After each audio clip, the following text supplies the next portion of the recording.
It was supposed to be just another fellowship interview, a shot at the prestigious American Writers' Residency in Spain, a program funded by some shadowy New York foundation that promised to catapult young voices into the literary world. I'd flown in from Brooklyn on a red-eye, my notebook stuffed with half-formed stories about queer girls chasing ghosts in the subways, convinced this was my ticket out of the barista grind. The email had come last week. "Congratulations, Mila Torres. You've been selected for a mentorship with Naomi Hale." Hale. The name rang a vague bell like an old song stuck in my head, but I hadn't connected the dots until now, staring at her across the marble floor, her dark hair pulled back in that effortless way that screamed, "I've got my shit together." She crossed the lobby in 3 strides, her loafers clicking softly, and pulled me into a hug that smelled like bergamot and fresh pages. "God, it's been forever. You look incredible." Her words wrapped around me, soft as the linen of her blouse, but I could feel the undercurrent, the polite distance of someone who'd been ghosted. 3 years ago, on a whim after too many glasses of cheap rose, I downloaded that dating app, the one marketed to women seeking women with substance. Naomi's profile had popped up. 32, editor at a boutique press in Manhattan, bio reading, "Chasing sunsets and semicolons. Bonus points if you can quote Auden." Her photo showed her laughing on a fire escape, wind tousling her hair, and something in me, fear maybe or the fresh scar of my last breakup, had made me swipe left. No match. No conversación. Just a digital rejection, cold and final. I mumbled something about traffic from the airport, my cheeks burning as we rode the elevator up to the rooftop terrace for the informal welcome. The program director, a wiry Brit named Clive, had arranged it for the 6 selected writers. Dinners with agents, workshops in sunlit ateliers, excursions to Gaudí's fever dream architecture. But tonight was just us, the mentors and mints, sipping cava under strings of fairy lights. Naomi steered me to a corner table, her hand light on my elbow, and I wondered if she remembered the app at all. "So, tell me about your work," she said, her green eyes locking onto mine with that intensity I'd glimpsed in her profile pic. "The excerpt you submitted, Echoes in the Metro," it gutted me.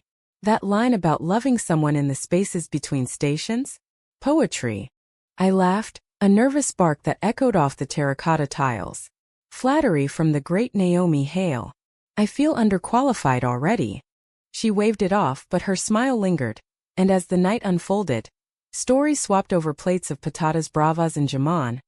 I felt the pull, that magnetic thing that apps are supposed to simulate but never quite nail. She talked about her debut novel, a quiet gut punch about a queer architect rebuilding her life after loss, shortlisted for the National Book Award. How she turned down tenure at Columbia to chase stories in Barcelona, where the light cracked open your soul like a fresh figure. And me? I spilled about growing up in a cramped Queens apartment, my mom's telenovelas blaring while I scribbled in the margins of library books, coming out at 17 to a family that loved me through the awkward silences. By the time the stars pricked the velvet sky, the other writers had drifted to the bar, leaving us alone with the hum of the city below. "Why Spain?" I asked, tracing the rim of my glass. She leaned back, her fingers drumming a soft rhythm on the tablecloth. "Escape, I guess. After my divorce, well, not legal, but I needed walls that curved like questions, not the straight lines of home." Her ex, a painter named Elena, had left her for a gallery owner in Paris, the kind of betrayal that makes you question every brushstroke. I nodded, thinking of my own ghosts. The girl in college who'd promised forever then vanished into a sorority haze. "And you, Mila? What dragged you across the Atlantic?" "The dream," I said simply, but it was more. The ache to prove I wasn't just another Latina kid slinging lattes, that my words could carve out space in a world that often felt too straight, too narrow. She raised her glass, clinking it against mine. "To dreams, then. And to unexpected reunions." Her eyes held mine a beat too long, and I swear the air thickened, charged like the storm clouds rolling in from the Mediterranean. The next morning, orientation kicked off in a converted warehouse near the Gothic Quarter, its walls dripping with ivy and history. Clive droned on about schedules, morning rites, afternoon critiques, evenings free for inspiration, but my mind wandered to Naomi, who sat across the circle, her notebook open to a page of elegant scrawl. When she was paired as my mentor, a murmur rippled through the group. "Lucky you," whispered Jia, the poet from Seattle, her braids swinging as she elbowed me. Lucky? Or cursed? Every time our eyes met, I saw the ghost of that swipe, the what if I dismissed. Our first session was that afternoon, in a cafe tucked into a narrow alley, the kind where geraniums spilled from wrought iron balconies like crimson waterfalls. Naomi arrived with 2 flat whites and a stack of my printed pages, marked up in red pen. Not slashes but gentle waves underscoring phrases, question marks blooming like invitations. This scene, she said, tapping a paragraph about a first kiss stolen in a rain-lashed alley. It's electric, but let's lean into the fear. What does she taste like? Regret? Her voice was steady, probing, pulling layers from me I didn't know I'd buried. We talked for hours, the coffee cooling as the sun slanted gold through the lace curtains. She shared fragments of her own early drafts, crumpled confessions from a drawer in Brooklyn, and I marveled at how she'd alchemized pain into prose that sang. By week's end, the fellowship felt less like a competition and more like a fragile ecosystem. Writers orbiting each other in late-night walks along the Ramblas, sharing cigarettes and secrets under the plane trees. Naomi fit seamlessly, her laughter a low melody that drew us in, but with me there was always that undercurrent. A brush of fingers over a shared menu, a lingering gaze during group reads. One night, after a reading where I'd stumbled through a piece about unrequited longing, she found me on the hostel roof, staring at the Sagrada Familia's spires piercing the moonlit sky. You were brilliant, she said, settling beside me on the concrete ledge. Her knee touched mine, accidental at first, then not. Raw. Real. I swallowed, the city's pulse thrumming in my veins. Coming from you, that means everything. Silence stretched, heavy with unsaid things, and then she turned, her face inches from mine, breath mingling in the cool air. Mila. Do I know you from somewhere? Before this. My stomach dropped. The rejection. It hovered there, a specter between us, but I couldn't voice it, not yet. Instead, I leaned in, our lips brushing in a tentative hello that tasted like second chances in salted air. The kiss lingered like the aftertaste of manchego on my tongue. Sharp, unforgettable. A spark that ignited something dormant in the labyrinth of Barcelona's streets. For the next 2 weeks, our sessions blurred into stolen moments.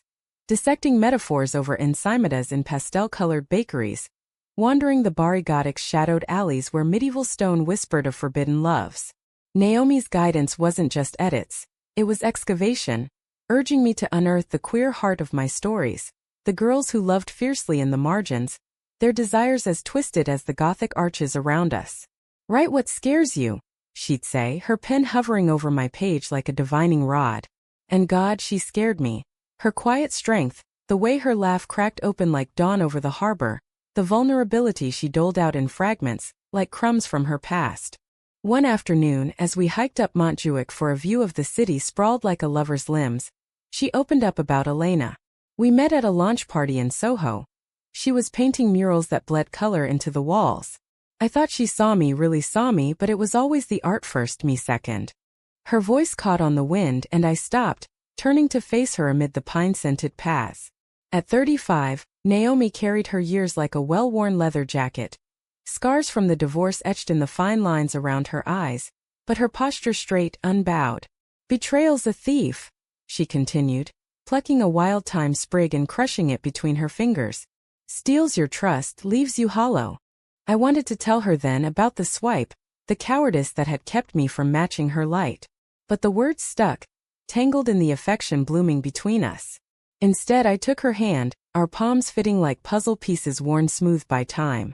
You're not hollow, Naomi. You're full of stories of fire. She squeezed back and we stood there, the Mediterranean a sapphire smear below, as the sun dipped low, painting her profile in hues of amber and rose. Back at the residency house, a rambling villa with tiled floors and courtyard fountains, the group buzzed with energy. Jia was falling for the sculptor from Chicago, their flirtations unfolding over shared sketchpads. Tomas, the playwright from Miami, staged impromptu monologues that had us in stitches.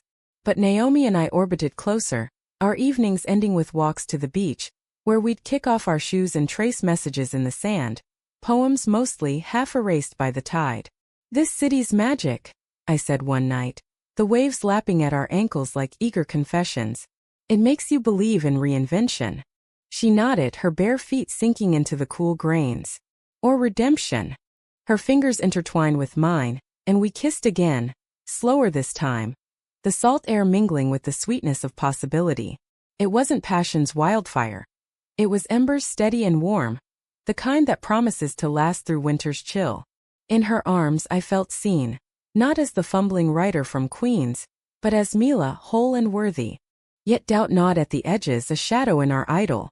During a group critique when I read a new piece, a vignette of a woman rejecting a stranger's overture out of fear, Naomi's feedback was gentle, but her eyes held a flicker of recognition.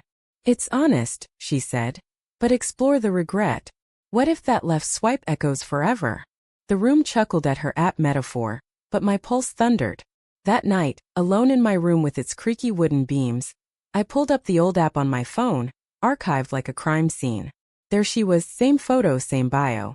I'd unmatched her before we could even chat, citing not ready in my internal monologue. Coward. The fellowship's midpoint brought a gala at the Palau de la Música Catalana. Its domed ceiling a mosaic of glass and gold, chandeliers dripping light like liquid stars. We dressed up, me in a borrowed emerald dress that hugged my curves, Naomi in a midnight silk jumpsuit that accentuated her lithe frame. As we waltzed through the crowd, kava flutes in hand, agents circled like sharks, but her hand on my waist grounded me. You've got them hooked, she whispered during a slow dance, her breath warm against my ear. Your voice, it's going to shake the world. Later, on the balcony overlooking the moon-silvered Placa de Catalunya, she pulled a slim envelope from her clutch. An offer from my publisher. They want to workshop your collection. My knees buckled. This was the dream handed to me on gilded paper. Tears pricked my eyes as I hugged her, our bodies aligning in the night breeze. Why me? I murmured into her shoulder. Because I see you, Mila. The way you see the world, broken, beautiful, unapologetically yours. But joy's peak often precedes the fall. The next day, during a solo writing retreat in a hilltop monastery, my phone buzzed with a message from an old college friend. Saw your mentor on Insta hot, right? Remember swiping left on her? Karma's a bitch. Attached was a screenshot of Naomi's profile, timestamped 3 years back. Panic clawed my throat. How had I not seen this coming? The universe, with its cruel sense of humor, had looped us together, forcing confrontation. That evening, back in the villa's garden, jasmine heavy in the air, I found Naomi sketching by the fountain, her pencil capturing the water's arc in fluid lines. We need to talk, I said, my voice steadier than I felt. She looked up, concern etching her brow. What's wrong? I sat beside her, the stone bench cool through my jeans, and spilled it all, the app, the swipe, the silence that followed. I was scared, Naomi. Fresh off a breakup, convinced I wasn't enough for someone like you. And now, here we are. Her face crumpled, not in anger but sorrow, a deep resonant ache. I remember, she admitted softly. Your profile came up after a long day, and your bio, scribbling truths in the dark.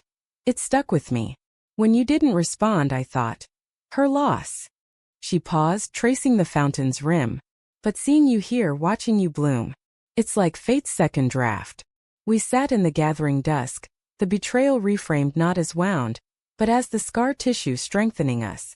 She took my hand, her thumb stroking my knuckles. We're both works in progress, Mila. Let's write this chapter together. As fireflies danced in the oleander bushes, we kissed. A seal on forgiveness, the first stroke of a new narrative. But even then I sensed the storm clouds gathering, the kind that Barcelona's Sirocco winds herald, carrying secrets from across the sea. The weeks that followed were a fever dream of creation. Mornings bled into afternoons in sun-dappled studios, my manuscript swelling under Naomi's touch. Edits that sharpened my edges without dulling my voice. We explored the city's underbelly. Hidden speakeasies in El Raval where queer expats spun tales of exile and ecstasy. Picnics in Park Güell where the mosaics mirrored the kaleidoscope of our conversations. She taught me to see Spain not as escape but as mirror, its layered histories echoing our own. The hidden lovers in Lorca's verses, the defiant drag of Franco's shadows. One twilight, as we rode the funicular up to Tibidabo, the amusement park's Ferris wheel creaking like a mechanical heartbeat, she confessed more. After Elena, I swore off apps. Too many ghosts in the machine. Her head rested on my shoulder, the car swaying gently. But you're no ghost. I turned, cupping her face, our foreheads touching. Neither are you. The kiss that followed was deeper, laced with the promise of home, not the brick-and-mortar kind, but the one we could build word by word. Yet fissures appeared. Whispers among the fellows. Naomi's publisher was courting me aggressively, offers stacking like cordwood. She's grooming you for stardom, Ja teased, but her eyes held envy. And then the email from Clive. A discreet inquiry about conflicts of interest, prompted by an anonymous tip. My stomach knotted. Who? The betrayal stung fresh, a echo of my own past sin. The anonymous email arrived like a dagger slipped under the door, its blade anonymous but sharp. Hale's favoritism is poisoning the program. Torres gets special treatment, late nights, private hikes. Fair. Clive's follow-up call was all clipped British efficiency, requesting a clarifying meeting the next day. I paced the villa's courtyard, the fountain's trickle mocking my turmoil. Naomi's sketchbook abandoned on the bench where we'd last dreamed aloud. Betrayal's face was faceless this time, but it wore the mask of jealousy. Perhaps Tomas, overlooked for agents, or even Ja, her own manuscript languishing.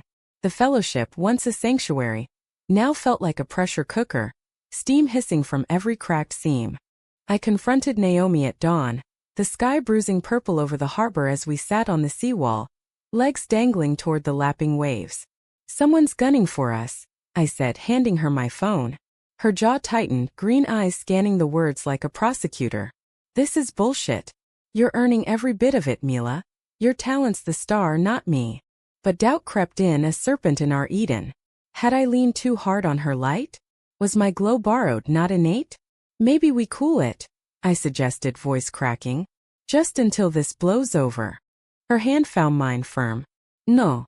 Hiding's what broke me before.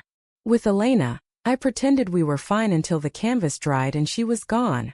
She pulled me close, the sea's salt mingling with unshed tears. We're real. Let them whisper. But the meeting with Clive was a gauntlet. Questions veiled as concerns, his notepad filling with notes that felt like indictments. Professional boundaries, he intoned, glancing between us. Naomi defended me fiercely. Mila's work stands alone. But as we left, the air between us hummed with fracture. The backlash rippled outward. My next reading, a piece on reclaimed desire woven through Barcelona's metro veins, drew polite claps laced with side eyes. An agent who'd gushed over my pages now hedged. Intriguing, but perhaps toned down the intimacy. Naomi noticed, her critiques sharpening with an edge of protectiveness. They're threatened by us, she said one evening in a dimly lit taberna, the air thick with garlic and guitar strums. Two women building something authentic? It rattles cages. We clinked glasses of vermouth, but the toast felt hollow, the betrayal's poison seeping deeper. Then came the gut punch. A late-night call from my mom in Queens, her voice thick with worry.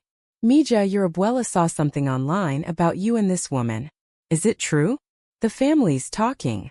A blog post, buried in the expat forums. Residency romance? Or rigged game? Photos pilfered from group chats. Us on Montjuic, hands linked. The gala dance, bodies close. The author? Anonymous, but the venom pointed to betrayal's intimate knowledge. Elena. Naomi confirmed it the next morning. Her face ashen over breakfast figs. She messaged me last week. Heard you're playing mentor. Careful not to get burned again. A jealous ex stirring the pot from Paris, her brushstrokes now digital barbs. Rage boiled in me, hot and unfiltered. How could she? But Naomi's eyes held only weariness. Love twists people, Mila. Elena couldn't let go, so she tears at what I build.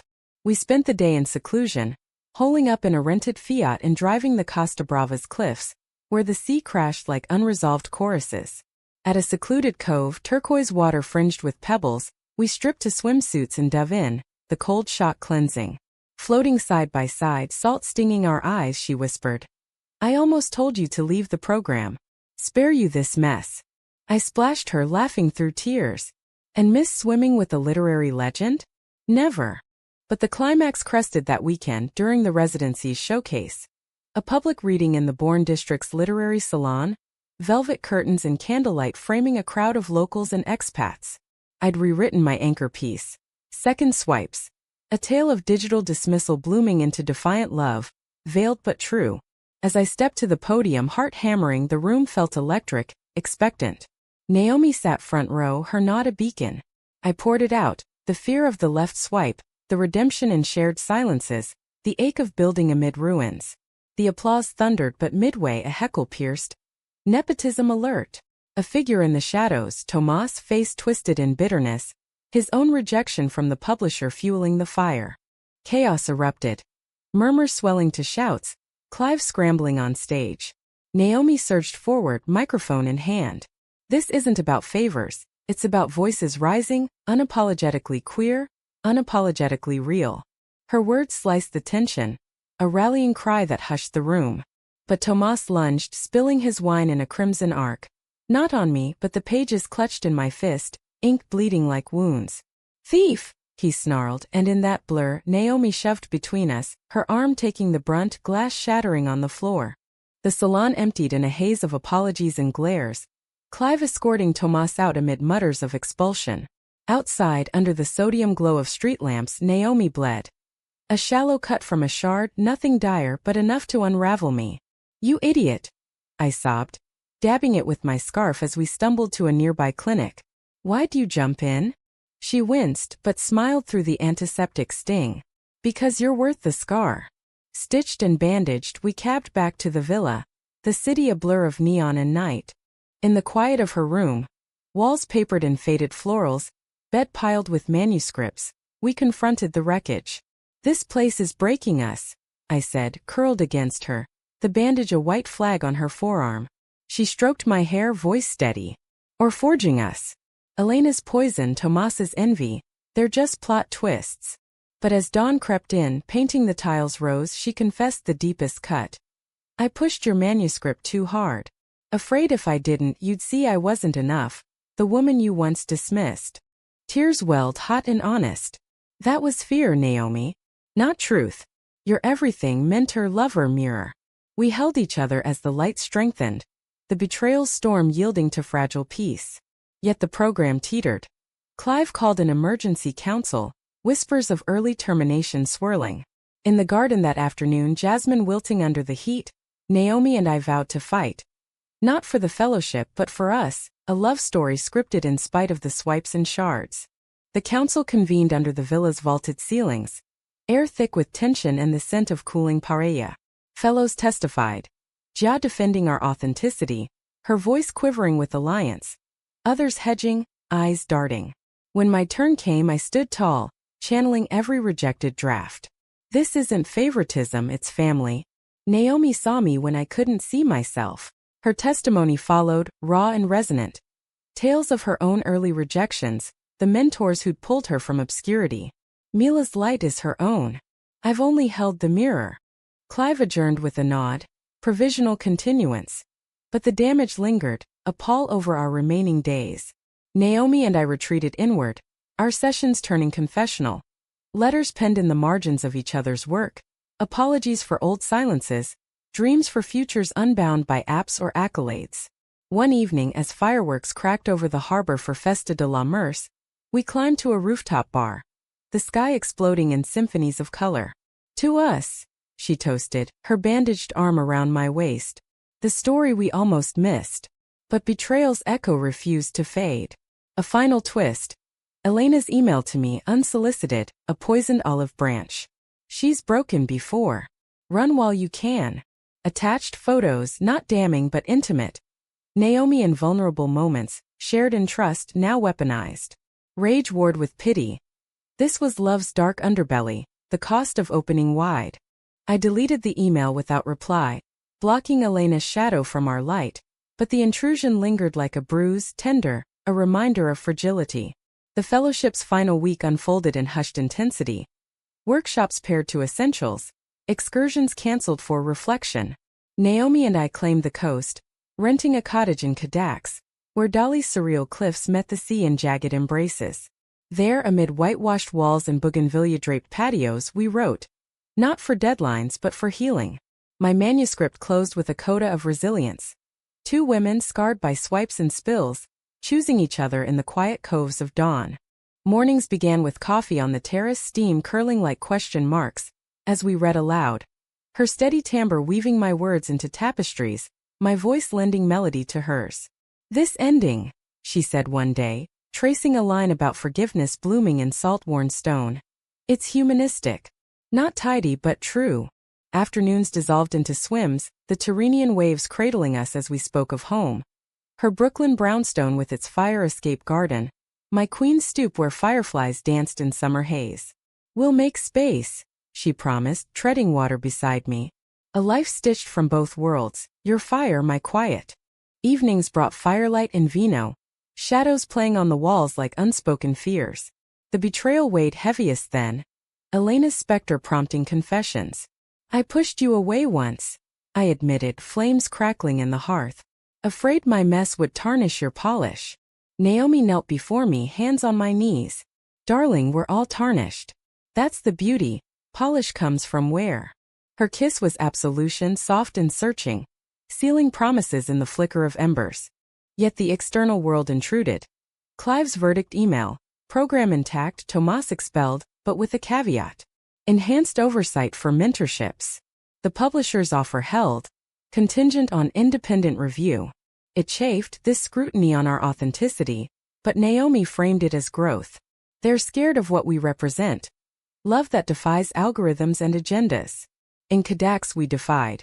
Hikes to Cap de Creus, where wind-sculpted rocks mirrored our resilience. Suppers of fresh sardines and stories, laughing over the absurdity of it all. The return to Barcelona was bittersweet, the villa echoing with goodbyes, Ja hugging me fierce, promising zine collabs, Clive shaking Naomi's hand with newfound respect. Our final group read Under the Courtyard Stars was a tapestry of triumphs. Voices queer and cacophonous, weaving betrayal into ballad. I dedicated my closing piece to her. For the woman who taught me to right swipe fate, and as applause swelled, her eyes met mine, brimming with pride untarnished. Packing that last night, suitcases yawning like open chapters, doubt flickered. "What if New York changes us?" I asked, folding a dress stained with gala wine. Naomi zipped her bag, turning with that signature smile. "It will. But we'll change together. Mentors, lovers, survivors." The plane ride home was a cocoon. Her head on my shoulder, manuscript in my lap, the Atlantic below, a silver thread binding continents. Back in the States, the rhythm shifted, Brooklyn's brownstones trading Barcelona's curves for straight-edged resolve. Naomi's apartment became our nexus. Bookshelves groaning under dual cannons, kitchen alive with my mom's arepas alongside her sourdough. The publisher's deal solidified, my collection slated for spring release. Echoes and Embers, blurbed by her as a luminous debut that captures the queer heart's quiet revolutions. Launches followed, intimate readings in indie bookstores where crowds, diverse, hungry, leaned into lines born of our shared scars.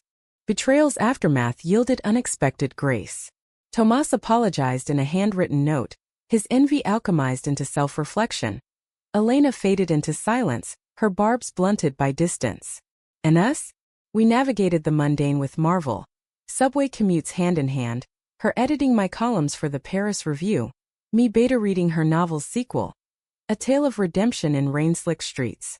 Conflicts arose, of course, her late nights clashing with my deadlines, old insecurities whispering. But we met them head-on, therapy sessions unpacking the swipes of yore. One crisp autumn evening, as leaves skittered across Prospect Park, we walked the way we'd hiked Montjuic, slow synced. "Remember that first kiss on the terrace?" she asked, linking arms. "Tasted like fear and figs." I laughed, pulling her close. "Now? Like home." At a park bench etched with lovers' initials she knelt. Not with ring but resolve. "Be my partner in this, Mila. No apps, no auditions, just us writing the rest." Tears blurred the gold of the maples. "Yes," I whispered. 1,000 times. No grand gestures, just the humanistic truth. Love as verb, as revision, forgiving the left swipes to embrace the right. Months blurred into seasons, my book hitting shelves with a quiet splash. Reviews praising its emotional authenticity. Queer lit circles buzzing. Naomi's support was steadfast. Panels together, her hand steady under the table during Q&As laced with skepticism. "You're the real deal," she'd murmur backstage, and I believed her. The rejections echo now a faint harmony. A year on, we stood on that Brooklyn fire escape. Her arms around me as fireworks lit the skyline for Pride. Below, the parade pulsed, rainbows weaving through concrete canyons, a testament to persistence. From swipe to this, she said, nuzzling my neck. Fate's got a sense of humor. I turned, kissing her deeply, the city our chorus. Ours now. In the end, it wasn't happily ever after. No biopic gloss, just the raw weave of human threads. Conflicts mended, betrayals transmuted into stronger bonds. Naomi remained my mentor, biggest cheerleader. The woman who'd turned a digital dismissal into a lifetime of drafts. And in our shared notebook, the final line read, "We loved not despite the scars, but because of them, two women, rewriting the world one word at a time."